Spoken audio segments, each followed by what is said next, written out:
Ya, shalom. Shalom juga buat teman-teman yang nonton secara live, baik yang ada di Alor, Kupang maupun di luar dari NTT. Kita buka firman Tuhan di dalam Kisah Rasul pasal 1 dari ayat 1 sampai ayat 8. Kisah para Rasul pasal 1 ayat 1 hingga ayatnya yang ke-8. Ya, kan kalau sudah mendapat semuanya kita akan baca. Saya akan baca bagi kita semua, teman-teman, Bapak, Ibu, mengikuti dalam pembacaan sendiri. Perikop dari pembacaan kita adalah Roh Kudus dijanjikan. Ayat pertama, hai Theophilus, dalam bukuku yang pertama aku menulis tentang segala sesuatu yang dikerjakan dan diajarkan Yesus. Sampai pada hari ini ia terangkat.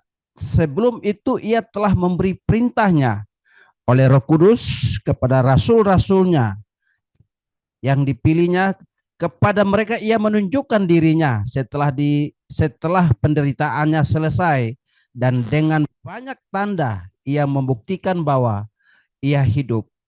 Sebab selama 40 hari ia berulang-ulang menampakkan diri dan berbicara kepada mereka tentang kerajaan Allah.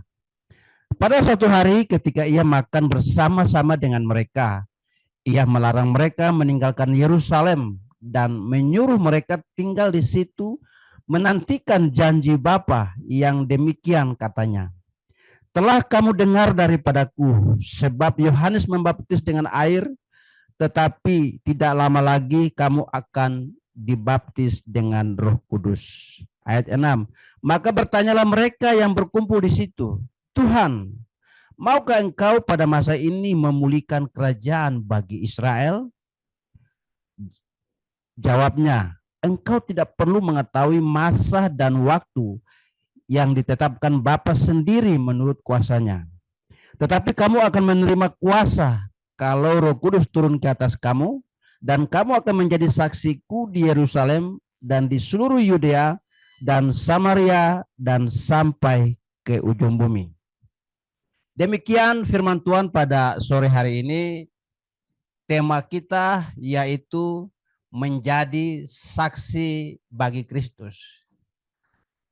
Ayat yang menjadi fokus saya yaitu ayat 8.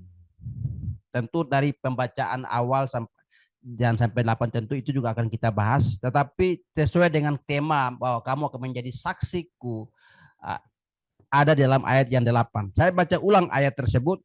Tetapi kamu akan menerima kuasa kalau Roh Kudus turun ke atas kamu, dan kamu akan menjadi saksiku di Yerusalem dan di seluruh Yudea dan Samaria dan sampai ke ujung bumi. Sahabat-sahabat muda yang dikasihi dan diberkati oleh Tuhan. Pada kalimat sebelumnya, tetapi kamu akan menerima kuasa. Kata kuasa di dalam bahasa Yunani itu dunamis. Dalam bahasa Inggris dinamit. Jadi ini bukan satu kuasa hanya sekedar kuasa. Kuasa ini bukan mereka hanya menerima saja, tetapi kuasa ini dia memperbarui, mengubah orang yang menerima, dan kuasa itu juga akan mendorong, menggerakkan mereka untuk menyampaikan sesuatu yang mereka sudah alami. Kata dinamit itu ada, kalau biasanya disebut dinamo atau suatu tenaga peledak untuk meledakkan seperti batu atau untuk menghasilkan satu tenaga atau listrik. Itu gambaran dari kata dunamis atau dunamit itu tersebut.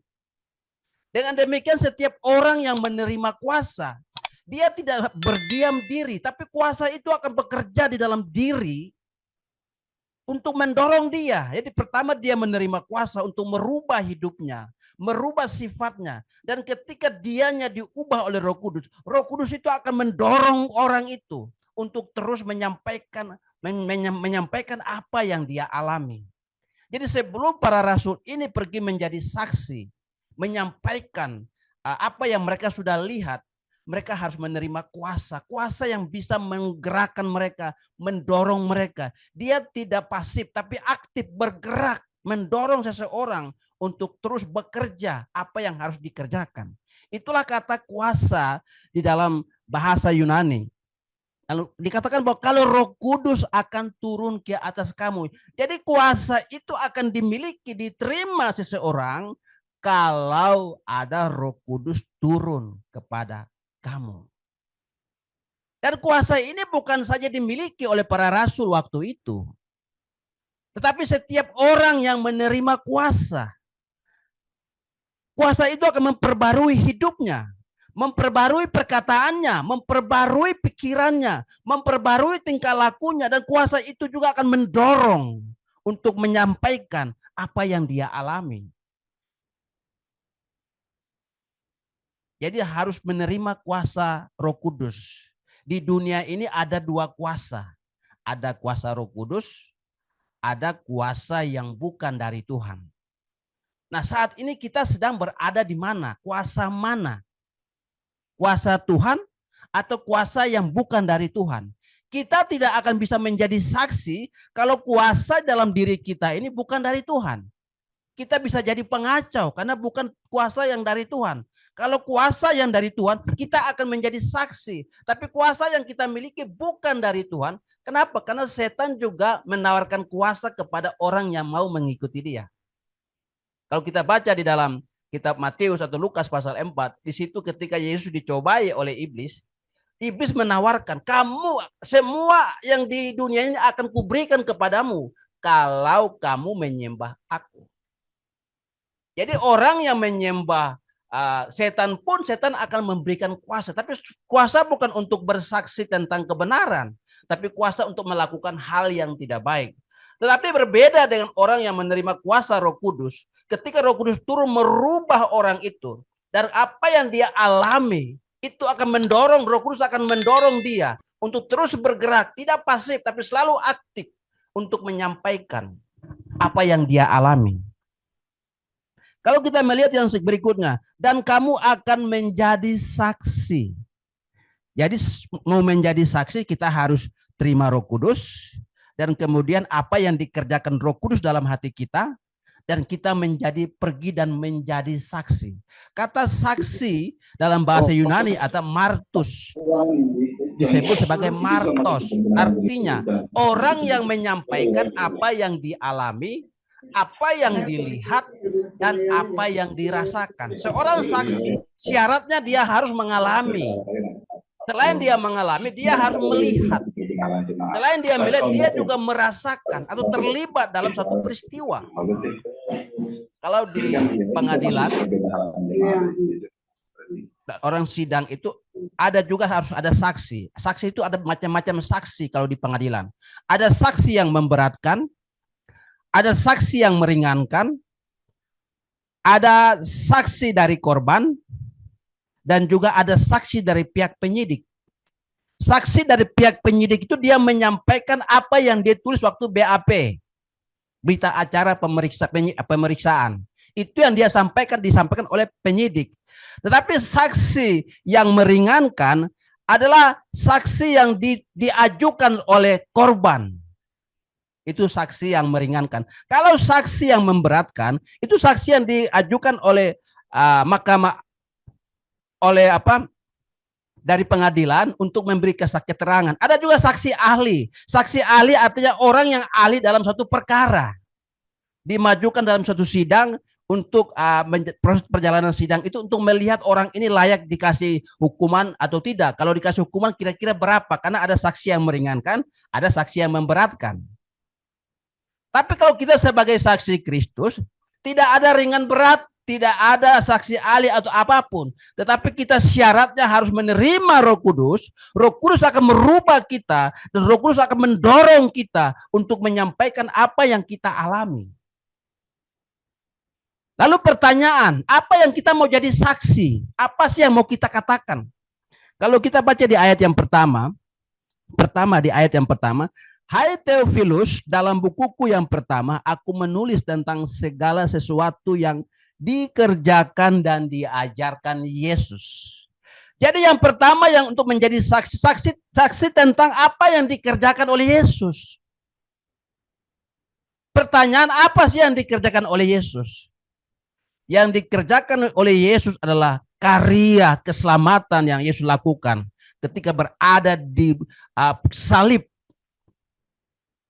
Dia mati buat manusia yang berdosa. Seharusnya kita yang mati, tetapi Yesus menggantikan posisi kita. Dan ini yang dikerjakan oleh Yesus. Banyak orang di luar sana bertanya, kok Tuhan kok mau mati buat umatnya? Kok Tuhan kok begitu merendahkan dirinya hanya untuk menyelamatkan umatnya? Saya hanya jawabannya simpel. Karena Tuhan saya Tuhan yang penolong, bukan Tuhan penonton. Kalau Tuhan penolong, dia tidak tega melihat umatnya berjuang untuk menyelamatkan dirinya. Kenapa? Karena perbuatan kita, kerohanian kita, kesalehan kita tidak bisa menyelamatkan kita. Karena itu Tuhan datang sendiri. Dia mati buat kita. Dan dia menyelamatkan kita dari dosa. Inilah yang dikerjakan Yesus. Jadi untuk menjadi saksi tentang apa yang dikerjakan oleh Yesus. Jadi syaratnya jadi saksi, mereka harus melihat. Para rasul dalam pembacaan ini, mereka orang-orang yang saksi mata. Mereka melihat. Mereka terlibat dalam pelayanan Yesus. Mereka merasakan bagaimana hidup dalam pelayanan bersama Yesus. Dan mereka adalah saksi utama, saksi mata. Berbeda dengan kita. Kita tidak pernah melihat Yesus secara jasmani. Atau kalau Yesus ada, kita mungkin korek-korek Yesus. Tuhan tolong dong. Atau apa gitu. Kita zaman sekarang ini, kita hanya bisa merasakan. Kita tidak pernah melihat Yesus. Tetapi kalau orang yang percaya Yesus menerima Roh Kudus, dia akan merasakan kuasa kebangkitan Tuhan Yesus. Dia akan merasakan banyak hal yang Tuhan bekerja melalui Roh Kudus. Dan itulah yang kita saksikan. Maka syarat untuk menjadi saksi, kita harus mengalami dulu. Mengalami kuasa kebangkitan. Mengalami kuasa dari pekerjaan di atas kayu salib. Kita juga sudah rasakan dulu. Kita sudah diampuni. Kita sudah menerima pengampunan dari Tuhan belum. Dan kamu, Roh Kudus akan turun ke atas kamu. Dan kamu akan menjadi saksiku. Jadi menjadi saksi dari apa yang dikerjakan oleh Yesus. Dan menjadi saksi dari apa yang diajarkan oleh Yesus. Jadi yang dikerjakan oleh Yesus adalah karya keselamatan di Bukit Golgota. Dan diajarkan oleh Yesus adalah bahwa di dalam 24 ayat 46 dan 47 bahwa Mesias harus menderita dan mati. Dan bangkit pada hari yang ketiga. Dan dalam namanya berita tentang pengampunan dosa harus disampaikan. Ini titik puncak dari pengajaran Yesus. Yang dikerjakan adalah karya keselamatan. Dan yang diajarkan Yesus adalah tentang berita pengampunan dosa. Berita keselamatan kekal. Di dalam Yohanes 3 ayat 16 dikatakan, karena begitu besar kasih Allah akan dunia ini, sehingga setiap orang yang percaya kepadanya tidak binasa, melainkan beroleh hidup yang kekal. Inilah inti dari apa yang diajarkan oleh Yesus. Dan ini disampaikan oleh para rasul. Mereka melihat, mereka merasakan, dan mereka mengalami. Kita hari ini tidak melihat, tapi kita harus mengalami pertobatan, pengampunan dosa, mengalami keselamatan. Dan ketika kita sudah mengalami, jangan berdiam diri. Kita juga harus menyampaikan kepada mereka yang belum mengalami itu. Kenapa kita perlu menyampaikan? Karena agama itu banyak, nabi itu banyak, tokoh agama banyak, tetapi juru selamat hanya satu. Di luar Yesus tidak ada pengampunan dosa. Di luar Yesus tidak ada keselamatan. Karena itu berita ini harus disampaikan kepada dunia. Kalau ada keselamatan di luar Yesus, kalau pengampunan dosa di luar Yesus, maka Yesus tidak akan pernah perintah ini untuk sampaikan kepada dunia. Karena Yesus tahu bahwa keselamatan dan berita pengampunan dosa hanya ada di dalam Dia, hanya ada di dalam nama Mesias. Karena itu Yesus perintahkan, sampaikan berita pertobatan itu mulai dari Yerusalem, Yudea, Samaria, sampai ke ujung bumi. Karena hanya di dalam Yesus ada pertobatan dan pengampunan. Hanya di dalam Yesus ada keselamatan yang kekal. Itulah yang dikerjakan dan diajarkan oleh Yesus kepada para murid. Dan sampai hari ini kita harus mengalami dan harus menyampaikan kepada dunia. Yang berikut, Kamu akan menjadi saksiku di Yerusalem dan di Yudea, Samaria, sampai ke ujung bumi. Ada apa di Yerusalem? Yerusalem adalah pusat peribadatan orang Yahudi. Di sana ada kaum Lewi, di sana ada bait Allah, di sana ada imam. Maka Injil harus disampaikan kepada di pusat peribadatan orang Yahudi. Orang para imam yang setiap hari bersekutu dengan Tuhan, mereka harus tahu Mesias sudah datang. Mereka harus tahu bahwa ada baru pada orang Yahudi dulu. Harus disampaikan, para imam harus tahu bahwa keselamatan itu sudah ada. Di sana ada kaum Lewi, di sana ada para imam, di sana ada bait Allah. Itu pusat peribadatan umat Yahudi. Maka Injil harus pertama disampaikan di sana. Yang kedua ke Yudea. Yudea itu adalah pusat kerajaan bangsa Israel. Di sana ada Herodes. Jadi Yerusalem adalah pusat ibadah orang Yahudi. Yudea adalah pusat kerajaan Yahudi. Kenapa? Sebuah bangsa ketika agamanya mengenal Allah yang benar, ketika pemerintah mengenal Allah yang benar, maka bangsa itu akan mengalami perubahan. Tapi sebuah bangsa akan rusak kalau sistem ibadahnya rusak, pemerintahnya rusak, maka Injil harus disampaikan. Pertama-tama dalam ibadah, pola ibadah, sistem kepercayaan harus dirubah. Dan pemerintahnya harus takut akan Tuhan. Maka perlu Injil disampaikan mulai Yerusalem, pusat peribadatan Yudaisme, dan juga kerajaan Yahudi. Dan lalu ke Samaria. Samaria kalau pada zaman perjanjian lama, itu adalah pusat kerajaan 10 kerajaan. Setelah Salomo mati, kerajaan terpecah menjadi 2. Ada kerajaan selatan, ada kerajaan utara. Kerajaan utara itu ada 10 suku, dan ibu kotanya Samaria. Samaria ini bekas tempat di mana kerajaan Israel pada zaman dulu. Dan Samaria ketika ditaklukkan oleh negara bangsa Asyur, Samaria ini terjadi sudah kawin campur. Identitas Yahudi itu sudah campur. Ketika Asyur menaklukkan Samaria, identitas Yahudi sudah ditakluk. Nah, Tuhan mau Injil itu harus ada di sana. Dia tidak meninggalkan Israel selama-lamanya, meskipun mereka sudah terjadi kawin campur. Tapi Tuhan mau Injil disampaikan. Ketika Tuhan Yesus berjumpa dengan perempuan Samaria, di dalam Yohanes 4, apa kata perempuan itu? Kami tahu bahwa Mesias akan datang. Dan Yesus bilang apa? Bukan saja kamu melihat, tapi kamu sedang berbicara dengan dia. Karena itu Injil harus disampaikan kepada sisa-sisa Israel yang ada di Samaria. Lalu baru ke ujung bumi. Pertanyaannya, ujung bumi itu ada di mana? Secara geografis, dunia itu bulat. Berarti tidak ada ujungnya. Atau dulu teman-teman belajar geografi, bumi itu persegi. Tapi mungkin IPS sudah berubah kah? Saya dulu pelajari itu secara dari ilmu pengetahuan IPS bahwa bumi itu bulat. Kalau namanya bulat berarti tidak berujung.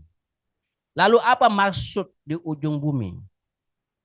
Dalam secara teologis, ujung bumi adalah sampai di mana kita berada. Injil harus disampaikan di situ. Itulah ujung bumi buat kita. Kita hari ini umur berapa? Kalau saya sudah tua ya, jangan ngomong umur saya ya. Nah, contohnya 39. Berarti dari usia 1 sampai 39 tahun. Anggap saja saya sekolah teologi mungkin umur 20. Oke. Dari umur 20 tahun sampai 39 itu kemana saja saya berada. Di situ saya harus menyampaikan Injil. Itu ujung bumi bagi saya. Bagi teman-teman yang tidak pernah mungkin merantau hanya di Alor saja. Pantar pulang ke Labai, Pantar Kokar, sampai di Alor. Itu ujung bumi buat Anda. Atau bagi ibu-ibu yang rumah pasar, toko, pasar, sekolah, datang rumah. Lah itulah ujung bumi buat seorang ibu. Dimanapun dia berada, Injil harus disampaikan di situ. Pertanyaan adalah, apakah kita lakukan itu? Kita tidak bisa akan lakukan kalau kita tidak punya kuasa. Kita tidak bisa lakukan kalau kita tidak pernah mengalami kuasa itu. Karena kita bisa menjadi saksi kalau kita memiliki kuasa. Kita akan menjadi saksi kalau kita mengalami kuasa itu. Kita dipanggil Tuhan. Apa yang kita untuk menikmati keselamatan, tapi bukan untuk kita sendiri. Kita harus menceritakan. Soal kamu digebuk atau tidak itu urusan lain. Bagaimana kamu melakukan pendekatan. Tapi setidaknya pertama-tama dalam lingkungan keluarga harus sudah dengar Injil. Jangan sampai kita jauh-jauh pergi injili orang. Tapi kita punya kakak, adik yang sudah berkeluarga, mungkin istri, suami, ternyata belum pernah mendengarkan Injil. Atau kita ada pergi mendoakan orang, tapi dalam rumah kita tidak pernah mendoakan orang. Orang sakit, nah bilang, diam-diam kenapa sih mengganggu orang saja. Padahal dia sakit, dia butuh doa. Kita harus menjadi saksi yang benar, bukan saksi yang tidak benar. Saksi yang membawa perubahan, saksi yang membawa pertobatan, bukan saksi yang menjauhkan orang dari Tuhan. Kita tidak tahu kapan Yesus datang. Ini tugas kita setiap anak-anak Tuhan yang sudah mengalami pertobatan, yang sudah mengalami pengampunan dosa, yang sudah menerima keselamatan. Kita harus sampaikan kepada siapapun yang kita jumpai. Yang sudah punya pacar, pacarnya beda agama, bilang dong, kamu sudah kenal Yesus belum? Kamu sudah kenal aku, sudah kenal Yesus Tuhanku belum? Ada orang yang bilang, kenapa kamu bisa pacaran beda agama? Saya mau menangkan dia. Lah, dirimu aja kamu tidak menangkan, gimana mau menangkan orang? Tuhan Yesus tidak pernah perintahkan memenangkan orang dengan cara berpacaran, tidak ada. Jadi kita tidak boleh tambah-tambah apa menangkan orang dengan cara berpacaran, tidak ada dalam Injil. Jadi kita jangan nambah-nambah Injil. Sampai ke Injil ya Injil. Oh, mau pacaran ya pacaran saja. Dia tidak menyampaikan Injil yang harus Alkitabiah. Tidak boleh kita berpacaran beda agama dengan alasan supaya saya mendoakan dia, supaya saya memenangkan dia. Pacaran beda agama dia sudah salah, sudah melanggar firman Tuhan. Karena terang dan gelap tidak mungkin bersatu. Tetapi kita mau menjadikan membuat jadi sarana untuk menyampaikan Injil. Itu kesalahan anak-anak muda. Saya juga masih muda juga. Terlihat muda. Ya, terlihat muda. Dan teman-teman, sahabat-sahabat muda, Bapak, Ibu, ada Ibu juga ya, ada Ibu Linda, ada Bapak yang dikasihi dalam Yesus Kristus. Itulah firman Tuhan yang saya sampaikan, yang buat kita semua, bahwa dimanapun kita harus hadir, kita harus menjadi saksi. Dimanapun kita berada, itulah ujung bumi buat kita.